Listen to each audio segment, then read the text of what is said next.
This is Pet Life Radio. Let's talk pets.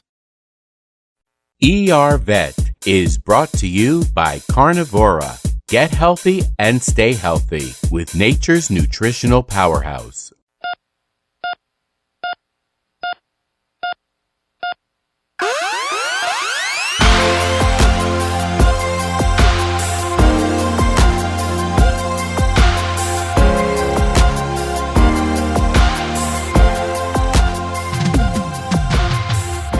Welcome to ER Vet on Pet Life Radio. I'm your host, Dr. Justine Lee, and I'm a board-certified emergency critical care specialist and toxicologist. Thanks for joining us. Today, we're going to be talking with Dr. Craig Pryor about all things parasite related. And this is very important to pay attention to because we're going to talk about some infectious things that end up resulting in an emergency visit to the ER. And I want to help keep your dog and your cat safe. So we'll be right back after these messages. Hi, this is Deborah Lau, president of Carnivore Research International. Did you know that people have used carnivore for their pets successfully for a wide range of immune challenges for many decades? Here are carnivore clients sharing their pet's testimonial. Our little dog developed this lymph problem. We took him in for surgery last year. We noticed a lump on his chest that was a lymph node that was swelled up. So the doctor checked it out and had it analyzed and everything, and the chemotherapy lasted for 6 months. He started developing more lymph nodes that were swelled up. So I thought I'd just try carnivore. We started that, and he really responded. The lymph nodes started to go down, swelling did. Then I took him into the vet to have him checked out, and there was no sign of any disease at all inside, in the internal organs at all. Call 866-836-8735. That's 866-836-8735. Or visit carnivore.com. That's carnivora.com.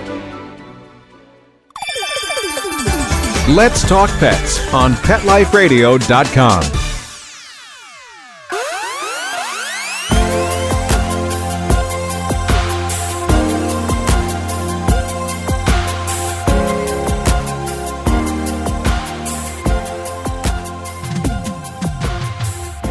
Welcome back to ER Vet on Pet Life Radio. So excited to be speaking with Dr. Craig Pryor today from CAPC, which stands for the Companion Animal Parasite Council, where he's a board member and the immediate past president. Dr. Pryor, thank you so much for joining us today. My pleasure. Glad to be with you. So first of all, I can tell from your accent that you're probably from Australia, but just so our audience knows who you are, do you mind just telling us a little bit of background about who you are, where you trained, and what you do now? Yes, so I have been practicing veterinary medicine for 36 years. I am a graduate of the University of Queensland in Australia, so Brisbane, Queensland. This is where I'm from. I grew up. I actually took a year off university and represented Australia at the 1982 World's Fair. And that's where I met my future wife and ended up moving to the US. I've been practicing in the Nashville area ever since. I've owned a 8-doctor practice, been a managing partner of 3 emergency clinics that we owned. I now do a lot of consulting, a lot of speaking, and I still practice some as well. So, and then I sit on the board of the Companion Animal Parasite Council, which is a national nonprofit. We are funded by industry. We're totally independent by industry. And our purpose is to help veterinarians by providing guidelines and mapping on parasites, but also education of the general public on how best to protect their pets, because we feel that by protecting your pet, you're protecting the family. Absolutely. And I think a lot of people don't realize there can be transmission of certain diseases between your pet and your family members. And obviously, we as veterinary professionals want to help keep your pets safe. So I will say during the COVID pandemic, I have seen so many puppies and the occasional kitten come into the veterinary ER. And the main reason why is they're coming in for what we define as more simple things like being dewormed. Yes. But they can't get into the veterinary clinic because vets are curbside and they're so busy right now. And that's because the whole United States and the whole world has adopted more pets. And because we're curbside and because we had limitations on ability to do PPE, it's really hard to get into your vet right now. Don't despair. You can always, call to make an appointment. But we're seeing a lot of pets come in just even for deworming. So the first thing I wanted to talk about is this press release that you released on the top 10 cities report when it comes to different parasites, specifically roundworm tests. Now, do you mind just telling me a little bit, first of all, what are roundworms and why are roundworms more prevalent during the winter? Right. So roundworms are an intestinal parasite of dogs and cats. Well, we're talking specifically dogs and cats. Roundworms can affect many more animals, but we are specifically concentrating on dogs and cats. So intestinal parasite of dogs and cats live in the small intestine. So for everyone out there that's really unfamiliar with them, they contract the parasite by maybe they've lapped out of a puddle or sniffed some, grass that's been contaminated with parasitic elements. We see it very commonly just outside in this contaminated soil, and they pick up the parasitic egg, and then the larva hatches, penetrates the mucosa, and it goes through a migration through the body. And so it can migrate through the major organs, the liver, the lungs. These larval stages can actually insist in the muscle and lie dormant for a long period of time and then reactivate and continue their migration until they end up back in the intestines, where they then breed or reproduce, and then the female worm starts laying eggs again. And one female roundworm can lay literally hundreds of thousands of eggs in their lifetime, which then contaminate the soil. And these eggs will actually lie dormant in the soil, and they can live for years, literally survive for years. And that's a very major thing. But we do find that the winter months is when we tend to see a spike in the numbers. And, it's just to do with the life cycle and what the environmental conditions that they really like. And so we tend to find that the, January, February tend to be the months we see the highest number of roundworms. And the other thing I didn't mention too was this tends to affect, even though it affects adult dogs and cats, we tend to see puppies and kittens be affected more from it. And one of the reasons why is that there is a transmission phase from the mother to the puppies while they're still in utero. So we call that transplacental. So puppies can be born with it, and kittens and puppies can also contract it when they're feeding from their mother, so from their mother's milk. So we got transmammary transmission as well. So puppies can be born with it. Puppies and kittens can contract it on day one of being born through their mother's milk as well. And so it tends to be, a huge problem in puppies and kittens. And, the typical signs we see in puppies and kittens are the pot bellies, the unthriftiness, the, loss of weight, vomiting, diarrhea, dull hair coat, things like that can make them very, very sick.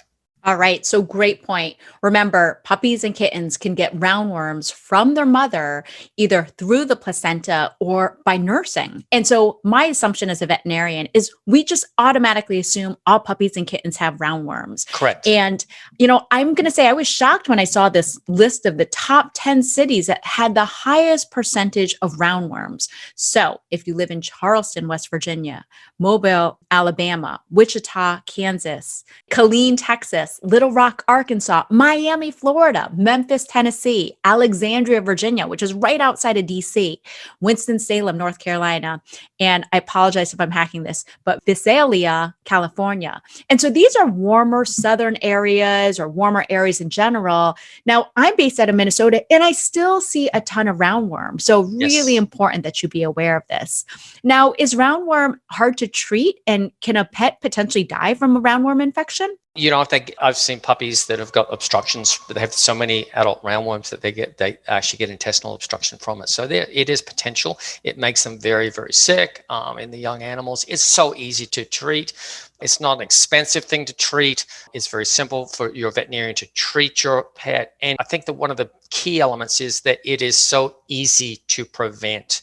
So people tend to devalue the product by calling these monthly preventives heartworm prevention. Well, it's really the preventives you're giving. If you're giving it on a monthly basis, we've got really good preventives out there that, key elements are, people like to think of them as heartworm preventions. They're really not. They're broad spectrum preventives because most of these products will do more than one parasite. So there's many products out there that will do heartworms, intestinal parasites, specifically against hookworms and roundworms and even whipworms parasites. And we even have products now that will, go against fleas and ticks and the same thing as well. So we can help to prevent many different parasites at one time with our monthly products. And so, the key is that you need to talk to your regular veterinarian. Your veterinarian is the local experts. They know your pet, they know you, they know your children, they know your lifestyle. They're the ones that are best able to help design a preventative program to best protect your pet and your family. Now, I know you mentioned before that dogs and cats can easily become infected when they're nursing off their mother or through the placenta, but what are some other ways that pets can be infected with roundworm? Well, interestingly enough, they've done some studies and less than 50% of people pick up their stools after their pets. And that's a sad thing. And so that's so gross. Yes, it is. It's your pet responsibility to always pick up poop. Right. And there's your key right there. Scoop the poop. If your dog goes out in your backyard, then you should be scooping the poop at least once a week. And that's what we call breaking the pre-patent life cycle. So you're actually helping to break that life cycle because you're stopping the progression from the eggs to larval stages to onto infecting your pet. The other thing is that when you go to the dog park, so many people love to go to dog parks and they're great social areas for animals, but people tend to use them as their social time as well. Well, it's okay to socialize while you're there, but watch your dog. Supervise your dog. And when your dog poops, go pick it up. But that's the same thing. Less than 50% of people at dog parks will pick up their dog stools. And, think about that tennis ball that you see rolling around in the dog park. How long has that dirty tennis ball been rolling around that dog park for? A day, a week, a month? We don't know. But I've actually heard a parasitologist say that he thinks that the tennis ball in the dog park is the perfect transmission vehicle for worm eggs because it's collecting it. It's that fuzzy tennis ball is collecting all the soil on the outside, it rolls around in the mud, it's going to pick up worm eggs. So, if I go to the dog park, I take my own ball with my dog and it's a smooth plastic ball that she plays with. And then we wash it when we get home. It's just common sense type of thing. So I think that's important. But the other thing is that there was a study that was done, released this year that was looking at parasitic elements in dog parks. And they collected over 3,000 samples from mainly adult, stool samples from mainly adult dogs from 200 metropolitan dog parks across the US. What the results showed that was over 80% of dog parks are contaminated with parasitic elements, and 1 in 5 stool samples were positive for intestinal parasites. And, the key is that when you take your dog to a groomer or a boarding facility, daycare, the veterinary clinic, whatever, your dog or cat, the rules are they got to be free of internal and external parasites. Well, dog parks have no such rules. So dog parks are equal opportunity infectors with parasites. And so it's important to make sure your pet is on a preventive to help protect them, because it comes back to we're not just protecting the pet, we're ultimately protecting the family because roundworms are zoonotic. What does that mean? So zoonosis is something that can be transmitted from animals to humans. So classic example, everyone's so familiar with it, COVID-19. It was believed to have crossed from an animal to a human in China somewhere. And now we're seeing the end result of a global pandemic. That's a zoonotic disease. So roundworms are zoonotic as well. So, it's that old adage, your grandma always told you, wash your hands before you eat. When you're a kid, you came in, she'd go wash your hands before you eat. Why are we doing that? Because we don't want to, if you've been outside playing in the soil, you don't know what's been contaminated. There was actually another study done a couple of years ago where they looked globally at soil in common areas. So I'm not talking dog parks now. I'm just talking bikeways, beaches, municipal parks, greenways, things like that. And it was done globally, but they actually took soil samples in Connecticut, and they found that 15% of the soil samples were positive for parasitic elements. So your kids are playing outside, they come inside, wash your hands before you eat. Otherwise, they could get contaminated and they could contract roundworms. And in humans, roundworms causes ocular larval migrants, which is basically the larval stage migrates into the eye and into the retina. And many years ago, before they got really good diagnostic techniques, it used to look like these children had the start of a tumor in their eye. And there were many children lost their eyes because of it until they realized that better diagnostics. It was just a parasite that they could actually treat. So incredibly important. Can it cause blindness? Yeah, it caused blindness. And also because they thought it was cancer, a lot of these children years ago used to have their eyes removed. So sad. Yeah, really sad. Yeah. So easy to prevent. Very easy to prevent. And, hookworms and roundworms, two most common parasites are dogs and cats, puppies and kittens, and both are zoonotic. Yeah, I think that's such an important point. So, in full disclosure, I have a fenced-in backyard. I let my dog outside, but I also have a 4-year-old toddler. So I am always really, really aggressive about making sure that everyone in the household is safe and healthy. I always make sure my dog is on a year-round flea and tick and heartworm medication. And I'm based out of Minnesota, where our state bird is the mosquito.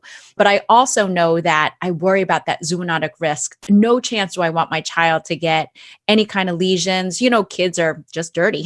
And so they don't always clean their hands. So important that you poop scoop your backyard frequently. And don't let your dog lick your kid's face. Yeah. And that's because hard. How many times did the dog just turn around and lick its butt? Right. And then wants to lick your kid's face? I mean, exactly. But that's the reality of it. Yep. And that's absolutely true. And that's harder to control versus keeping your dog and your cat on an appropriate preventative medicine just to make sure that they are healthy. And I always say my easiest advice for pet owners is do what your vet does. Your vet is going to make sure that their own pets, they're going to make sure that they're healthy. They're going to make sure they're on year-round flea and tick and heartworm medication. They want to make sure they're dewormed. They want to make sure they're protected. And I can guarantee you your veterinarian is poop scooping or your vet tech is. So when in doubt, you always want to make sure that you're taking care of your pet responsibly. And make sure your vet is checking your pet for intestinal parasites. So with the Companion Animal Parasite Council, we actually recommend that all puppies and kittens be tested for intestinal parasites 4 times in the first year of life, and that all pets, dogs and cats, should be tested twice a year thereafter. That's our guidelines. Yeah, it's so important. We'll continue with this really important topic right after these messages.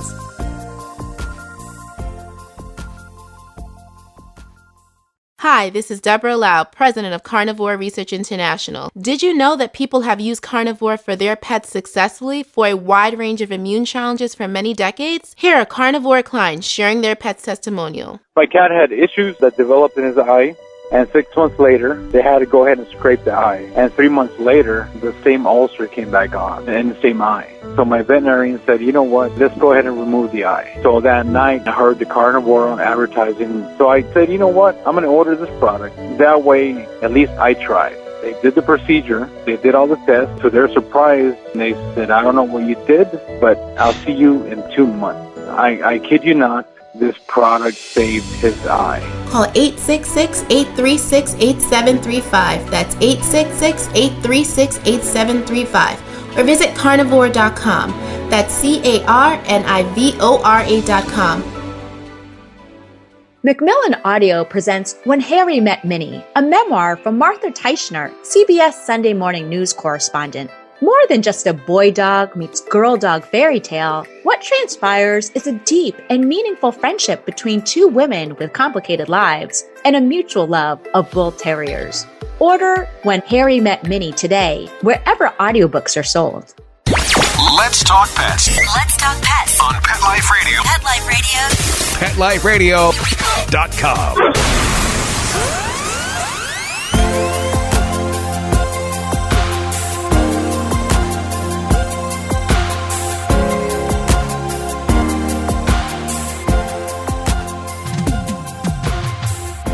Welcome back to ER Vet. So excited to be speaking with Dr. Craig Pryor today from CAPC. Dr. Pryor, I'd love to have you back for another episode. We'll talk about heartworms too. Yes. But I know that CAPC has recently launched a new service and it's called Pet Disease Alerts. And I think more people are cognizant of this on their smartphone because you can actually download a COVID app that will tell you if someone near you has tested positive. So I love how this Pet Disease Alert can help notify pet owners about pet diseases in their local area, especially those dog parks. And again, we veterinarians joke that dog parks we joke and we say they're little money makers for veterinarians. And it's because of all the dangers from dogs and cats or dogs being close to each other. Some aren't vaccinated, some aren't dewormed. There's dog fights happening. I don't want that to happen. So when in doubt, you want to be aware of that. So I know people can go directly to petdiseasealerts.org to be able to track leptospirosis and canine influenza, two diseases that are both highly contagious. Yes. And do you mind just giving us a little bit of background? What, first of all, is canine influenza and how does it spread and what are the symptoms of it? So canine influenza is a respiratory virus of dogs, and it can actually mimic, we see a lot of respiratory viruses in dogs, so they all tend to present similarly. So it's hard to know which ones are which you're dealing with, but canine influenza spreads very rapidly. It can be direct contact, it can be aerosol, it can be through fomites, so on your hands, clothing, things like that. And so it spreads rapidly through a population of dogs, and it causes often mild through severe. Actually, some animals will die from it, respiratory signs. So, upper respiratory signs that then go down and then cause lower respiratory signs, pneumonia as a secondary result, and sometimes death. So can make them very, very sick. So it's something that, we recommend if you're taking your dog to a dog park, boarding facility, grooming, anything like that. It should have influenza vaccines. So there's two major strains. We can vaccinate against them. And, it's always better to prevent a disease rather than deal with the end results. So we now have the alerts. So if there is a case in your county, we can send you a text to your cell phone. We can send you an email, let you know. So we're providing that service as well as alerting for leptospirosis. So leptospirosis is spread through the urine of contaminated animals, and your dog can pick it up. Can pick it up from wildlife. So your dog's out, you're taking your dog for a walk in the woods and it laps from a puddle. Well, if you've had a wildlife animal that's urinated there and contaminated that pond, that puddle, that creek, that stream, your dog can contract it. And, it's a severe disease. Justine, you as an emergency vet, critical care, you deal with these in the emergency room all the time, don't you? And, That's right. These animals are just so sick from it. And the other thing is, again, it's a zoonotic disease, so if your pet has it, it's putting your whole family at risk. And in humans, it can be quite severe as well. Good news is we vaccinate against it. And it's easy to vaccinate, and it's a very, very successful vaccine. So, we also provide alerts when this case is showing up in your county as well. You brought up a couple of great points that I want to address. First of all, my dog is vaccinated every single year for leptospirosis. And again, I'm based out of the Twin Cities in Minneapolis, but we're at the head of the Mississippi River. And we see a ton of tick-borne disease, a ton of heartworm disease, a ton of different types of infectious disease because the Mississippi often floods in the spring when the snow melts. And my dog is an avid swimmer. He loves to chase his ball at the dog park. And so it is something where I have it on my Google Calendar to make sure my dog is vaccinated annually every April. In full disclosure, we still have snow on the ground just around March or April, but I want to make sure that I've given a couple of weeks for that vaccine to protect my dog. So again, do what your vet does. This vet in the ER vaccinates my own dog for lepto every single year. And again, the prognosis is about 75 to 80% survival. 80% of the time when I see it, dogs are in kidney failure, which means that 75% of their kidney function is gone. And the frustrating thing is now the dogs are presenting an acute kidney failure because of that. The good thing is 3 out of every 4 dogs will survive it. But unfortunately, at the ER vet, that averages about 3 to 4 days of hospitalization and about a $3,000 to $5,000 bill. So if you don't want to pay for whatever your vet is charging for a vaccine, you could pay $4,000 to $5,000 to treat it, knowing that unfortunately 20 to 25% of dogs die of lepto. So again, totally preventable, really important that you talk to your vet about it. I will say just last month, I had a dog that came in that was being treated for it. And the medical record actually said, dog has no exposure per owner to lepto, decline vaccine. Well, the dog ended up getting lepto and you can get it in the city, walking your dog on the sidewalk in cement. And if you notice too, I don't know if you noticed in your ER work, but we're seeing more and more dogs. It used to be 20 years ago, the dogs that were, farm dogs, country dogs. Now it's an inner city disease. That's right. In fact, a recent study out of Purdue found that the most common dogs that end up getting lepto are terrier breeds because they're so curious and their nose is always to the ground. And it's terrier breeds around 10 pounds that live in the city. So again, this used to decades ago be, dogs that roamed, dogs that lived on the farm in the country, but that's totally changed. So if you have a small terrier dog and you live in the city, like I do in the Twin Cities, please talk to your veterinarian about protection. I did want to briefly talk about canine influenza. And again, don't worry, this isn't anything that's infectious to you. When in doubt, in a previous episode on ER Vet, we did talk about leptospirosis. We did talk about canine influenza, so make sure to check that out. But I just wanted to give some people out there some peace when it comes to canine influenza. Most people aren't aware that the canine influenza vaccine was fast-tracked through the FDA because of emergency outbreaks that were happening.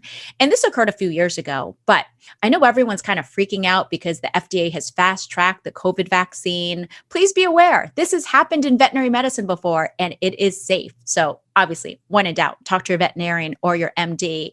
But the FDA also fast-tracks certain veterinary vaccines, and it's very rare that they do it, but when in doubt, they do it when there's a epidemic or a pandemic or something like that. More importantly, when in doubt, keep your pet protected, and the best way is through preventative care. Now, Dr. Pryor, I just wanted to leave with a couple of last things. How do you sign up for the pet disease alerts, and how do you get the alerts, and what should you do? Like, do I start freaking out because I've been exposed or my pet's been exposed? What should I do in this scenario? So go to petdiseasealerts.org. And you'll see that there's a get alerts button there that you can click on. We are a nonprofit. We do ask for a small donation. It helps to defray some of our costs. You can then choose up to 2 or 3 counties where you live, and you'll set up an account with us, put in either email or your phone number, and we'll text you or email you.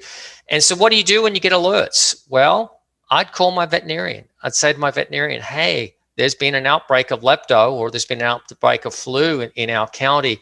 Is my pet protected? And they'll be able to look at your records, and they'll be able to say, yes, you're up to date on immunizations. You don't have any problems, or your immunizations are due next month. Let's get you in a month early and just boosted them to be sure that we've got great immunity. Or they'll tell you, you have not been vaccinated for that. Let's get you in. So talk to your veterinarian. They're the local experts. They know what's going on. Excellent. Thank you so much, Dr. Pryor. Fantastic information. Again, if you live in those 10 cities, or you live anywhere in the United States or North America or anywhere in the world, your dog and cat are at risk for some of these infectious diseases. And I hate to break it to you, but it's way more common than you think. And the weird thing is, you may not think that worms are most prevalent in the winter, especially in some of these warmer locations. But please talk to your veterinarian on how to keep your dog and cat safe so you can avoid a costly visit to the ER vet. Dr. Pryor, any last tips you want to leave us with? Just remember, there's always a parasite active. It may be a tick, it may be a flea, it may be an intestinal parasite, but parasites are active year-round, and parasites are dynamic and ever-changing. They're on the move. So you need to protect your pet, so you need to talk to your veterinarian. Excellent information. When in doubt, talk to your veterinarian. And please know there are really, really safe products out there to treat your pet. When in doubt, you always want to talk to your veterinarian about that. Well, that brings us to the end of today's show. Find me at drjustinelee.com, on Facebook at Dr. Justine Lee, or on Instagram, or email me your pet questions at drjustine@petliferadio.com. With that, we're out of time. And Dr. Pryor, we just wanted to thank you so much. We'd love to have you back to talk about heartworm disease too, if you don't mind. Anytime. Thank you so much. And we also wanted to give a huge shout out to Mark Winter, our producer at Pet Life Radio, for making this show possible. See you at the next episode.